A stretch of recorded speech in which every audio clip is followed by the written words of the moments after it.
Não julgueis, para que não sejais julgados.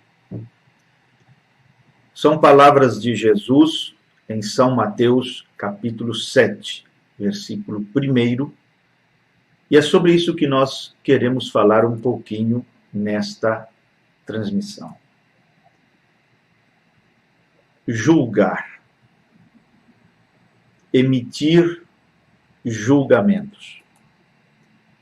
Isto é algo que fazemos todos os dias. Às vezes até de uma forma inconsciente, sem perceber.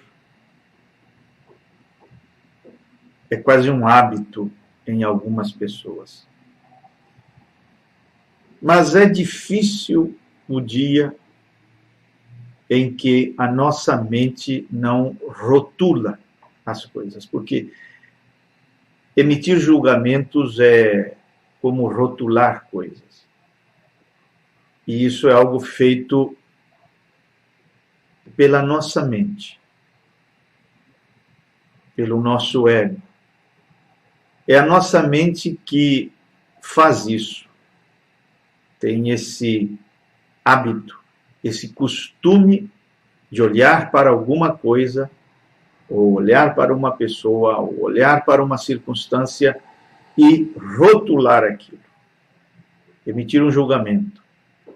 Então, é a nossa mente que olha para uma flor e em seguida ela diz: que flor bonita, ou que paisagem bonita, ou que coisa mais feia. Enfim, sempre é a nossa mente a responsável por esses rótulos. Ela é assim, é a natureza dela. Lá no nosso coração há uma natureza diferente, que é a natureza de Cristo, desde que a pessoa seja renascida, claro.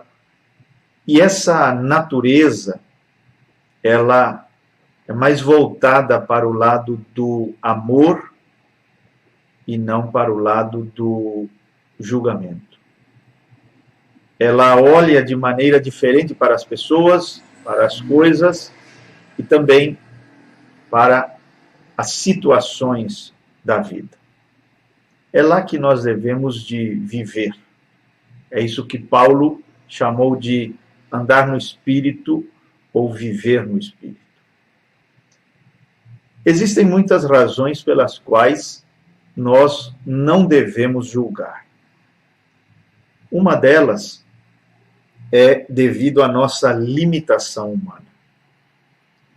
Sendo que nós somos limitados e não conhecemos tudo acerca de uma situação, de uma circunstância, de uma pessoa até mesmo, quando emitimos um julgamento, dificilmente não erraremos o alvo ao emitir esse julgamento, porque nós não conhecemos os detalhes da situação.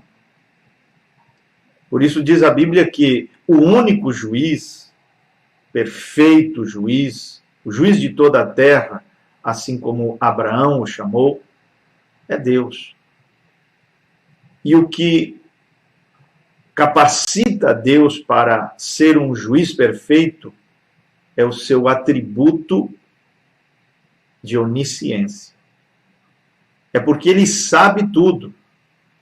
Sabe os mínimos detalhes, sabe os pormenores, sabe as intenções, as segundas intenções, sabe tudo a respeito de uma situação, de uma pessoa.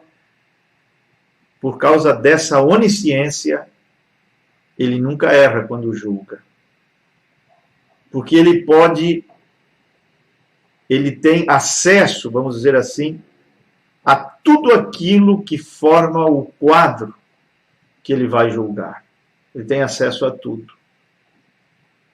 Por isso, quando um crente, uma ovelha, vai no escritório do pastor para se aconselhar, o pastor não pode julgar aquele caso. Não deve julgar aquele caso. Ele deve, naquele momento, se render a Deus e pedir a orientação de Deus para que Deus julgue aquele caso, ou ele vai dar um conselho muito errado. Porque a ovelha não conta tudo. A ovelha, às vezes, não tem acesso a todos os detalhes que envolveram aquela determinada situação. Ela vai contar o seu lado. Mas, como disse Salomão, sempre há o outro lado. E esse outro lado, às vezes, é omitido pela pessoa que está ali no escritório. Então, o pastor pode favorecer e favorecer mal aquela pessoa, ou se colocar contra essa pessoa. Enfim, as possibilidades são muitas. Mas se ele estiver no espírito na hora de julgar aquele caso, se ele se elevar em espírito, se ele depender de Deus, se ele se render a Deus, se ele entender que é um ser limitado e deixar o Espírito Santo julgar pelos seus dons aquele caso, por meio do seu ministério, que é um dom de Deus, então ele vai aconselhar bem, ele não vai errar. Isto porque não será ele aconselhando, não será ele orientando, mas será o próprio Espírito Santo, por meio do seu dom maravilhoso dado ao homem, que estará aconselhando e orientando aquela pessoa. E esse é um problema muito sério. Às vezes se vê isto, é que ministros, eles não conhecem o grande juiz, não têm intimidade com esse juiz, que é Deus, não conhecem a Deus, e coisas terríveis acabam sendo faladas, conselhos errados acabam sendo dados, porque é o homem que aconselha, é o homem com a sua limitação que dá aquela orientação e dá tudo errado. Por quê? Isso acontece porque o homem do escritório não conhece o onisciente, não sabe se render a esse grande Deus, não sabe como deixar Deus julgar aquela situação, e aquilo vira uma bagunça só. Isso aqui é um assunto muito sério, é uma coisa muito tremenda. As limitações do homem é o que deveriam fazê-lo entender este princípio espiritual importantíssimo ensinado por Jesus. Não julgue, porque você não sabe de tudo o que está relacionado a essa questão. Ou seja, fique com a boca fechada, fique calado, fique quieto. Então, isso seria saúde para a alma da pessoa. O profeta nos conta de algo muito interessante acerca do arco celeste nos dias de Noé e as visões de Ezequiel e de João, de Ezequiel no Velho Testamento e de João no Apocalipse. E ele nos conta como aquele grande trono divino estava sobre rodas e estava andando, e enquanto andava, isto é uma simbologia para falar sobre o andamento do plano de Deus durante a história. E ele conta que lá no início, em Gênesis, um arco celeste apareceu, um arco-íris, nós o conhecemos como arco-íris. E é interessante que João viu um círculo, e Noé somente viu um arco. Lá no começo, um arco, lá no final, um círculo completo. E o profeta vem e diz que, na verdade, é um círculo completo de várias cores, e eu não tenho tempo, porque até não é o assunto agora, de mostrar como essas cores contam a história da redenção e os planos eternos de Deus em cores, e o que simboliza cada cor, e como começa com o vermelho, e isso representa duas coisas totalmente opostas e diferentes. O arco-íris de Deus, o livro de cores divinas, ele começa com o vermelho, que é a cor do pecado, mas também a cor do sangue, que é aquilo que será derramado ou foi derramado, né? Foi derramado. Nos dias de Noé não havia sido derramado esse vermelho do sangue de Cristo. Aconteceria muitos anos depois, literalmente, né? No Calvário, e aquilo cobriria o vermelho de nossos pecados. Enfim, é uma história maravilhosa e profunda, e como Deus, até mesmo lançando mão a cores, ele fala sobre o seu grande plano de redenção. Mas vamos deixar isso de lado. Esse seria outro assunto muito bonito, muito lindo nas Escrituras, mas não é esse o nosso assunto. A questão é que o círculo existe, mas Deus, quando trouxe o círculo para a terra, depois do dilúvio, ele trouxe apenas a metade do círculo. Ficou uma parte escondida dos olhos dos homens. É um arco apenas o que se vê. O que significa isso? Isso significa algo. Isso tem a ver com nossas limitações, porque apesar de existir um círculo, nós não vemos o círculo, nós vemos somente a metade do quadro. Nós vemos somente a metade do círculo. Quer dizer, estamos limitados. Existem coisas que nós não vemos, existem coisas que não sabemos. Há uma face oculta no arco-íris, nós não temos acesso. O que é essa face invisível do círculo? O que é esse arco invisível que nós não vemos, nós, os moradores da Terra, enquanto vivemos nessa dimensão terrena? O profeta diz que representa as coisas que nós não compreendemos. Nós estamos cheios de porquês. Por que aconteceu aquilo com meu filho? Por que aconteceu aquilo com minha esposa? Por que aconteceu aquilo com a minha família? Por que eu fui mandado embora do meu emprego? Por que eu sofri aquele acidente? Por que eu não pude conseguir aquele trabalho, aquele emprego? Por que isto, por que aquilo? Por que aconteceu aquilo com a minha empresa? Nós estamos cheios de porquês. E todos esses porquês, sem resposta, ou pelo menos no momento presente, apesar que a resposta existe, todos eles estão contidos nas gavetas dessa metade invisível do círculo. Por que tem que ser assim? Por que Deus deixou uma metade do círculo que não pode ser vista? Perguntas sem resposta, apesar de que as respostas existem, mas parece que nós não conseguimos acessá-las. Ele deixou uma metade de círculo invisível para que houvesse lugar para a fé. No momento em que você entende tudo, não há espaço para a fé. No momento em que você não entende todas as coisas, como é que você continua caminhando na vida cristã sem saber das coisas, dos porquês dos acontecimentos?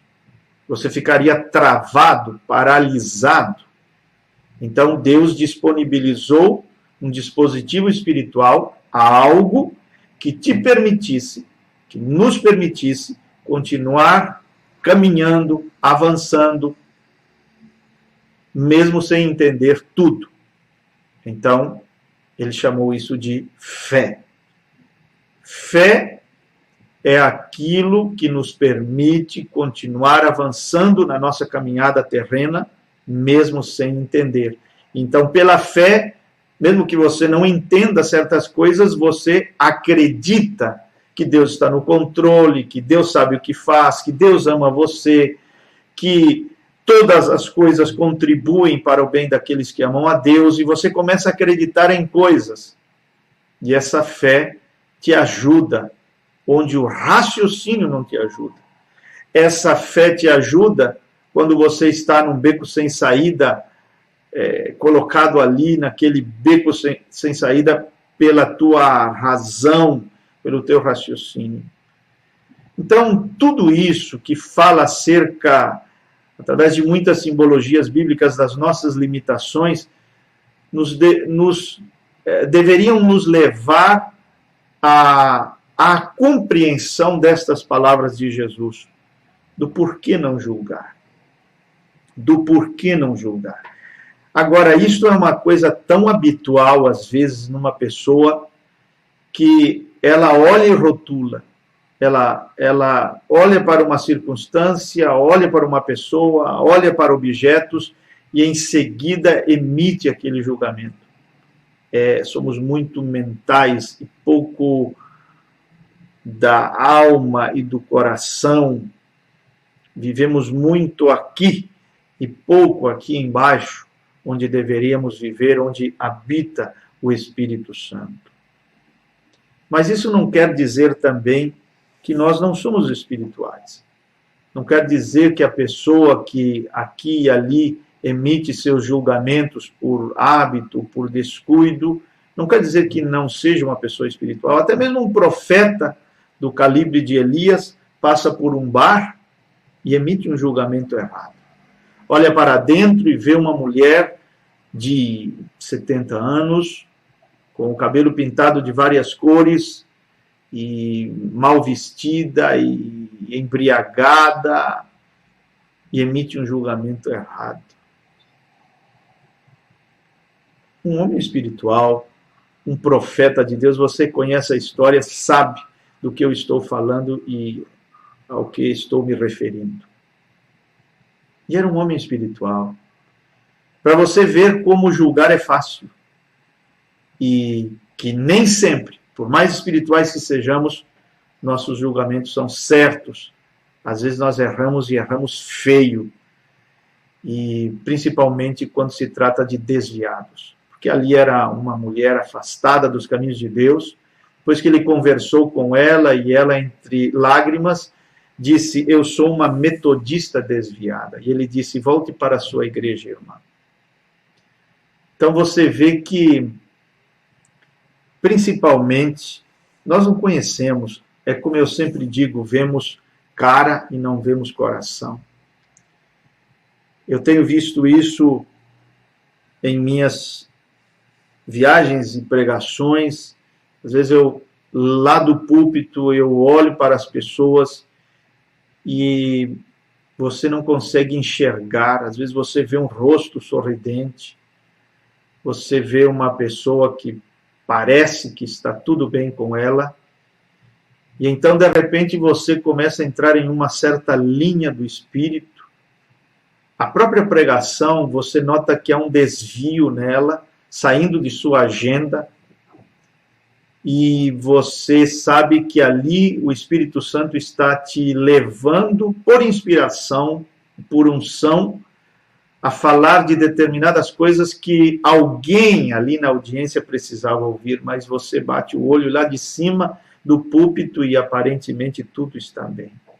E você começa a entender e pegar experiência e a entender que Deus faz isso, às vezes, para salvar uma pessoa. Já me aconteceu muitas vezes.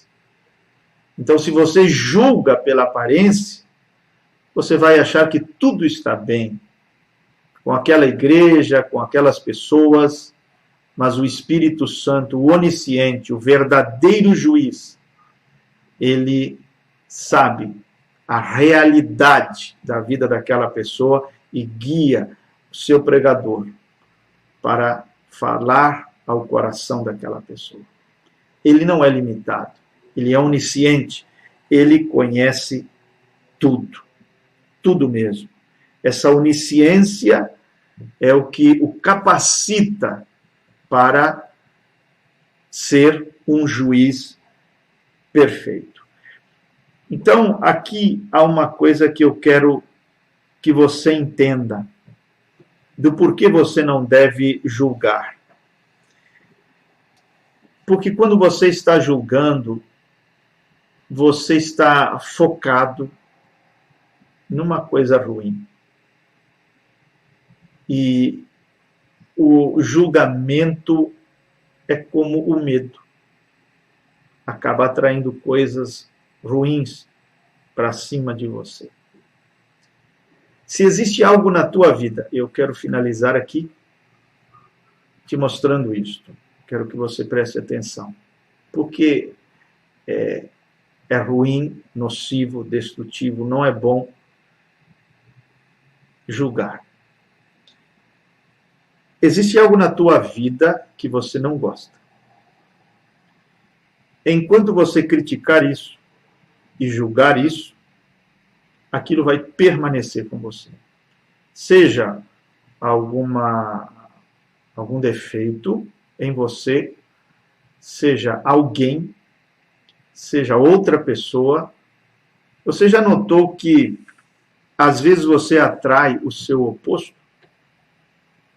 Você é uma pessoa, é um empresário, vamos dar um exemplo, você é um empresário, só que você pega esse exemplo e aplica ao seu caso, como esposa, como marido, como pai, como filho, como o que você quiser, com suas amizades. Você apanha os exemplos e amplia pelo Espírito. Faça isso, aprenda a fazer isso, aprenda a ouvir uma pregação. Aprenda a ouvir e a aplicar às mais diversas áreas da sua vida, negócios, finanças, enfim. Você faz aquela ampliação pela sabedoria do Espírito, pela liderança do Espírito Santo. Mas você é um empresário honesto, íntegro, mas você atrai pessoas que no começo parece que tudo está bem, mas lá na frente te dão dor de cabeça, são desonestas, não há integridade, não há fidelidade, aí você fica confuso. Por que eu atraio pessoas assim? Sempre estou tendo problemas com pessoas assim. Eu não sou assim. Você atrai o que você é e também atrai o seu oposto. E como você atrai as coisas opostas ao que você é? Você é honesto e atrai o funcionário desonesto. Você é íntegro e atrai um funcionário que não é íntegro. Ou uma pessoa para trabalhar com você, ou faz sociedade com uma pessoa que parece uma coisa, mas lá na frente acaba revelando a sua verdadeira natureza. Sabe como você atrai essas pessoas? Porque você é muito crítico. Quando você julga o que você não gosta, ou as coisas opostas, você se torna um crítico, você acaba atraindo essas pessoas que são o seu oposto, e isso te deixa muito confuso. Por isso, o julgamento não é bom. O julgamento é nocivo nesse sentido, porque põe o teu foco naquilo que você não gosta. Põe o teu foco naquilo que você despreza, é o oposto a você. E esse foco, assim como o medo também é um foco, você tem isso na Escritura muito claro na vida de Jó.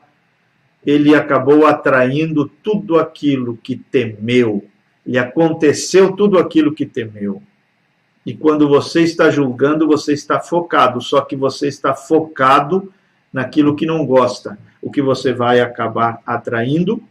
Aquilo que você está focado vai ser atraído até a sua vida. Vai ser atraído para formar parte da sua vida. Isto é inegável. É como uma espécie de fé que atrai. Tudo é fé. Medo é uma espécie de fé. O foco é uma espécie de fé. A dúvida é fé. Dúvida é uma palavra que se criou para quando a fé está mal direcionada. Você está crendo no que não deveria, está duvidando ou não está crendo no que deveria, que é na palavra de Deus, nas coisas certas, e crendo nos sentidos, nas razões, no diagnóstico do médico, etc. Então você está duvidando da palavra de Deus porque está crendo no que não deveria. Então veja, quando na sua vida há algo que você não gosta, sabe como você impede que isso se vá da sua vida? Julgando aquilo. Por isso, murmurar, criticar, julgar coisas que não gostamos não é bom. Porque aquilo acaba sendo retido na nossa vida através desse julgamento. E também aquilo que você gosta, porém está misturado com falta de caráter, e você julga aquilo num bolo só, aquilo acaba não vindo para a sua vida. Vamos dizer, você quer ser próspero, porque você não gosta e chegou à conclusão certa de que a carência e a falta das coisas em casa não é bom.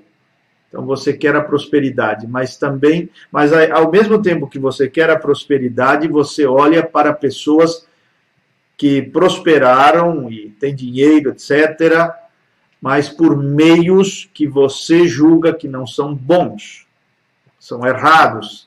Então você começa a criticar a prosperidade, aquele tipo de prosperidade, a prosperidade que está misturada com meios indevidos, e isso afasta a prosperidade da tua vida. O julgamento, nesse sentido, ele não é bom porque atrai o que você critica, e você critica o quê? Coisa que não gosta. E você começa a focar naquilo, e aquilo começa a vir e fazer parte da sua vida, e isso te confunde. Inclusive, falando de relacionamentos, a pessoa é uma coisa e acaba atraindo o seu oposto. Uma mulher com tudo aquilo, cheia de tudo aquilo que ele não gosta, só que ele, no início do relacionamento, não vê aquilo. Está camuflado. E ele diz, achei a mulher da minha vida.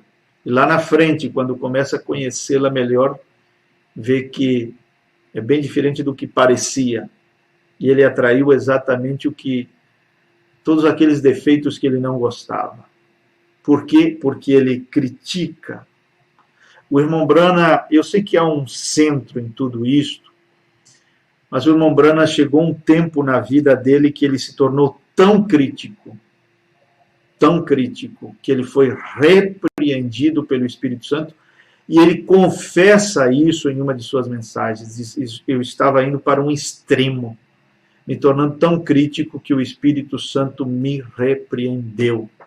Isso até para a própria saúde espiritual do profeta. E ele diz, Senhor, que eu não encerre, ele fez esta oração, que eu não encerre a minha vida como um velho rabugento juiz, um velho crítico, né, de tudo que vem pela frente.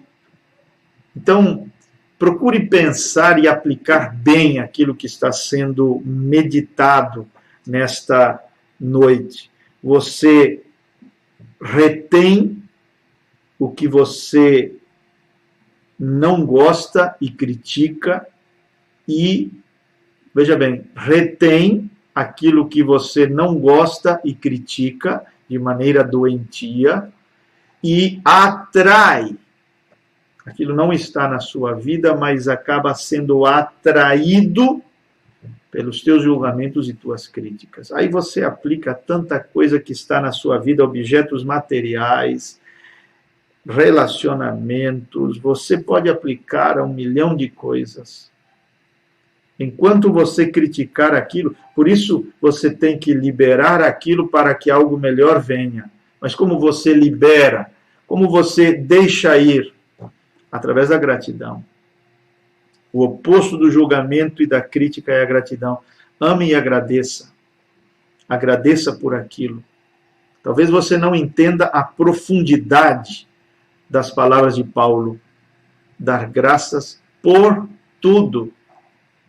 Você diz, mas isso é uma coisa tão... Por tudo.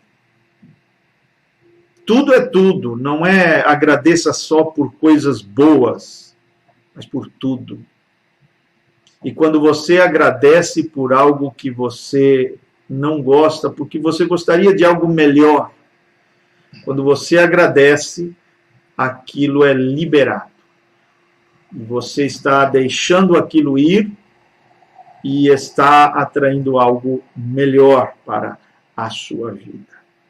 Espero que esta pequena meditação tenha te ajudado. Espero que esta pequena meditação faça diferença na tua vida. Medite, ouça várias vezes este vídeo, procure entender, aprenda a meditar, pense.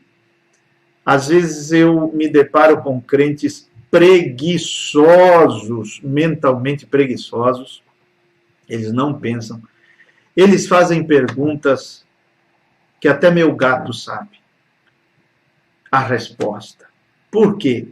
Não pensam, não meditam, não leem Bíblia, não têm tempo com Deus, querem tudo mastigadinho, e às vezes eu me nego a dar a coisa mastigadinha. Por quê?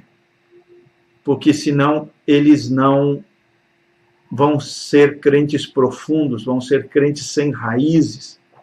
Esse é o motivo pelo qual Jesus falava por parábolas, para que as pessoas ouvissem e pensassem.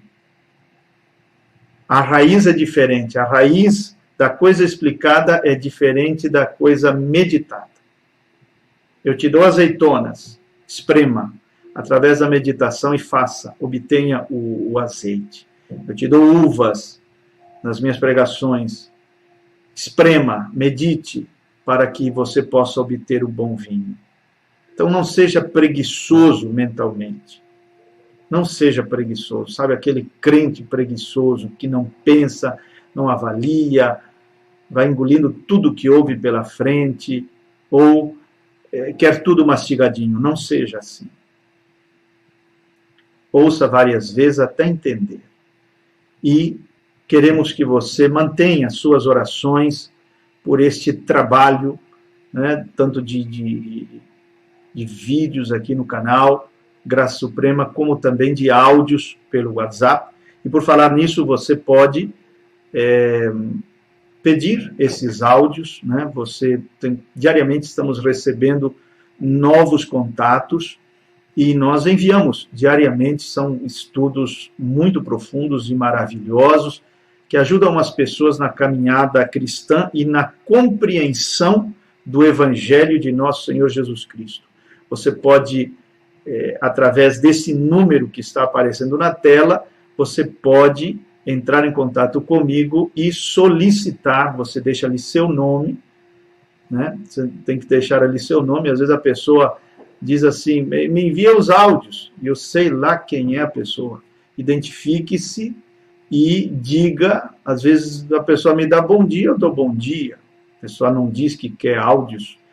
Então, identifique-se, deixe seu nome e diga que você deseja receber os áudios. E diariamente estaremos enviando esses áudios para que você cresça no conhecimento do Evangelho. Está sendo uma bênção muito grande. Ore e todas as quintas-feiras esteja conosco aqui pelo canal Graça Suprema para ouvir meditações como esta, que irão te ajudar na vida espiritual.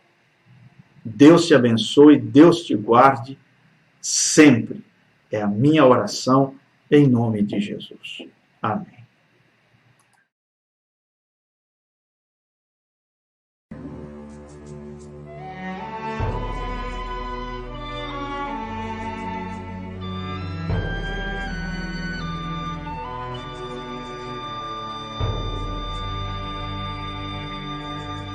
Precioso.